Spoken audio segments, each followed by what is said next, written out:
Hare Krishna. In this video I am going to tell the 11th story from Kṛṣṇa book, Killing the Demons, Vatsāsura and Bakāsura. So let's start the story. When the twin Arjuna trees fell to the ground, making a sound like the falling of thunderbolts, all the inhabitants of Gokula, including Nanda Maharaja, immediately came to the spot.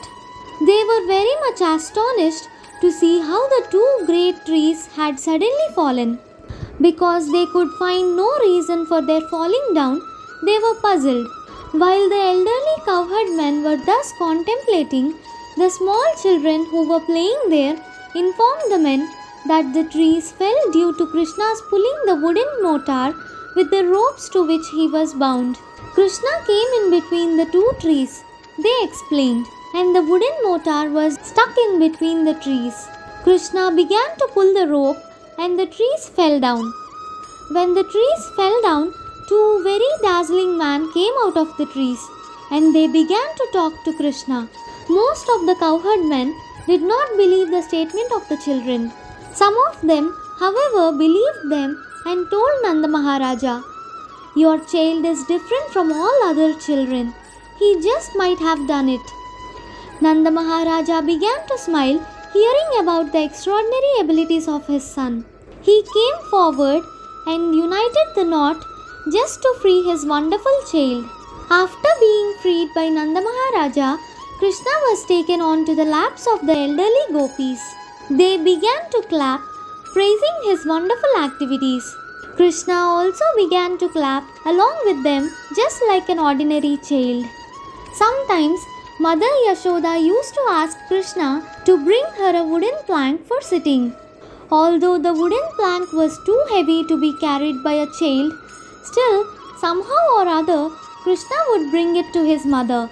Sometimes, while worshipping Narayana, his father would ask him to bring his wooden slippers, and Kṛṣṇa, with great difficulty, would put the slippers on his head and bring them to his father.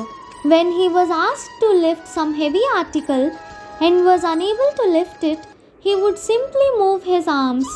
In this way, daily, at every moment, he was the reservoir of all pleasure to his parents.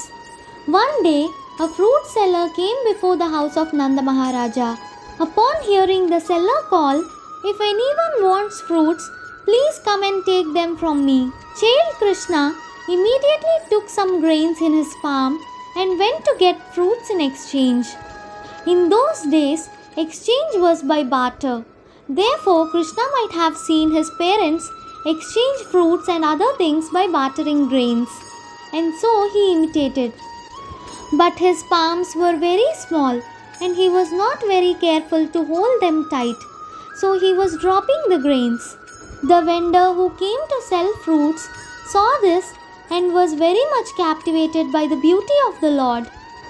So she immediately accepted whatever few grains were left in his palm and filled his hands with fruits. In the meantime, the vendor saw that her whole basket of fruits had become filled with jewels. One day, Lord Kṛṣṇa was playing with Balarama and the other children on the bank of the river Yamuna. And because it was already late in the morning, Rohini went to call them back home. But Balarama and Kṛṣṇa were so engrossed in playing with their friends that they did not wish to come back. They just engaged themselves in playing more and more. Then Rohini went back home and sent Mother Yashoda to call them again. Mother Yashoda was so affectionate towards her son. She said, "My dear child, please come back home. Your time for lunch is already past. You must be tired from playing for so long." She also addressed Balarama and said, "Please come back with your younger brother Kṛṣṇa immediately.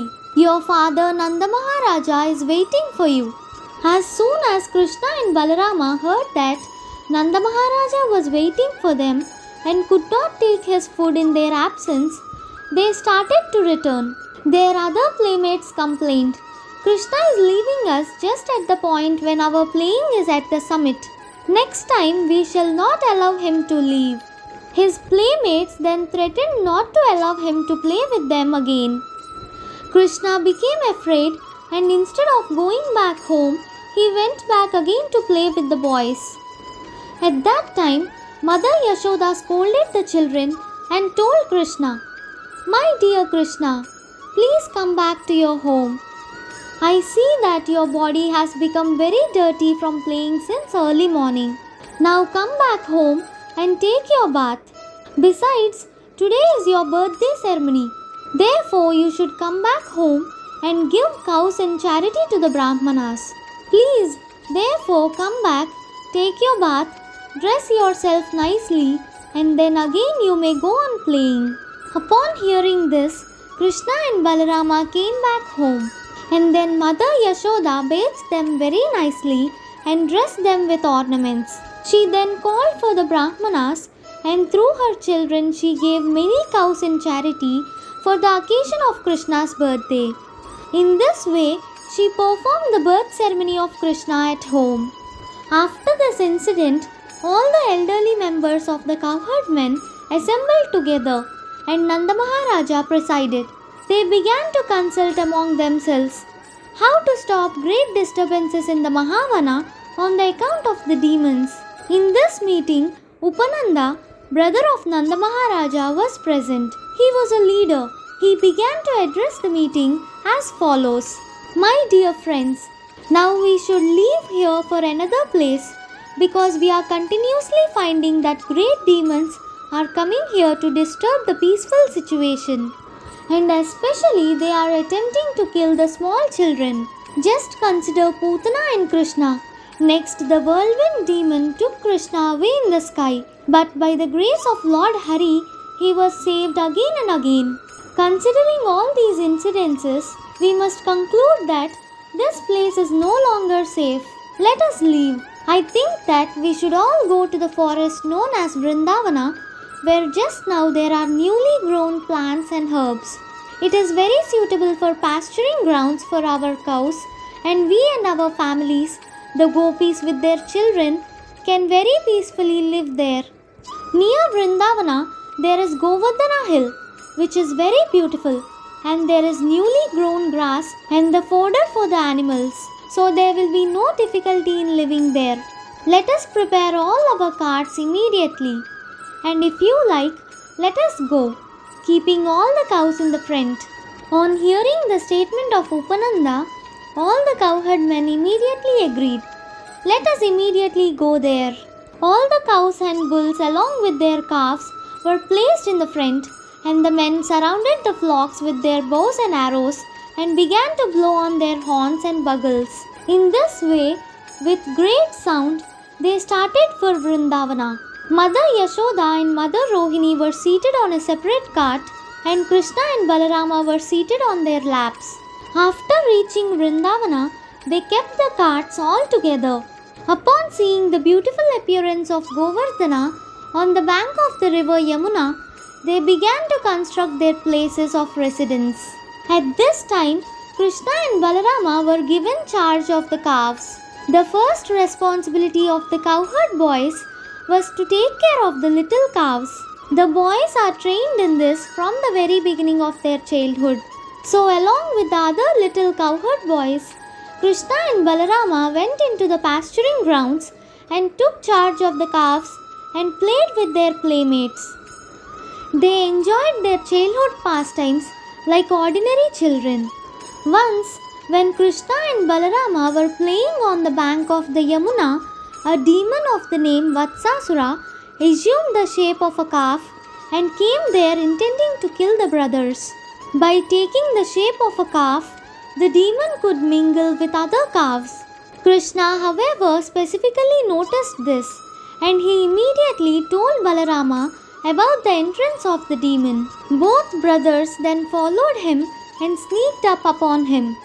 Kṛṣṇa caught hold of the demon calf by the two hind legs and tail, whipped him around very forcibly, and threw him upon a tree. The demon lost his life and fell down from the top of the tree to the ground.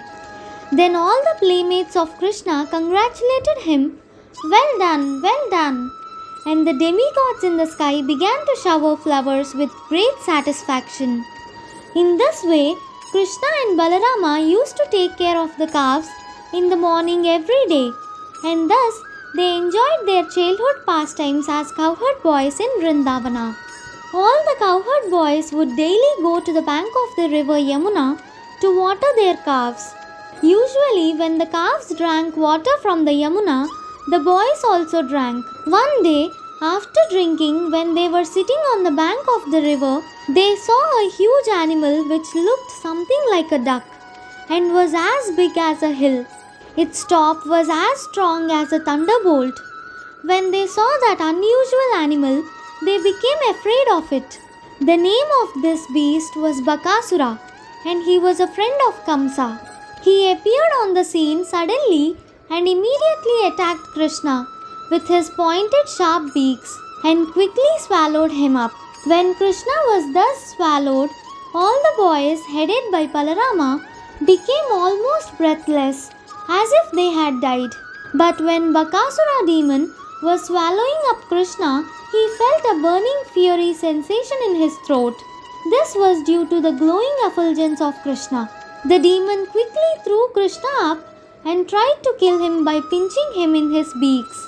Bakāsura did not know that although Kṛṣṇa was playing the part of a child of Nanda Maharaja, he was still the original father of Lord Brahma, the creator of the universe. Then Kṛṣṇa caught hold of the beaks of the great gigantic duck and before his cowherd boyfriends bifurcated his mouth just as a child very easily splits a blade of grass. From the sky, the denizens of the heavenly planets showered flowers as a token of their congratulations. When the boys saw the showering of flowers and heard the celestial sounds, they became struck with wonder. As soon as they saw Kṛṣṇa coming towards them, they one after another embraced him. After this, they assembled all the calves under their charge and began to return home. When they arrived home, they began to speak of the wonderful activities of the son of Nanda. When the gopis and cowherd men all heard the story from the boys, they felt very happy. Thus ends the Bhaktivedanta purport of the 11th chapter of Kṛṣṇa, killing the demons Vatsāsura and Bakāsura. Thank you. Hare Krishna.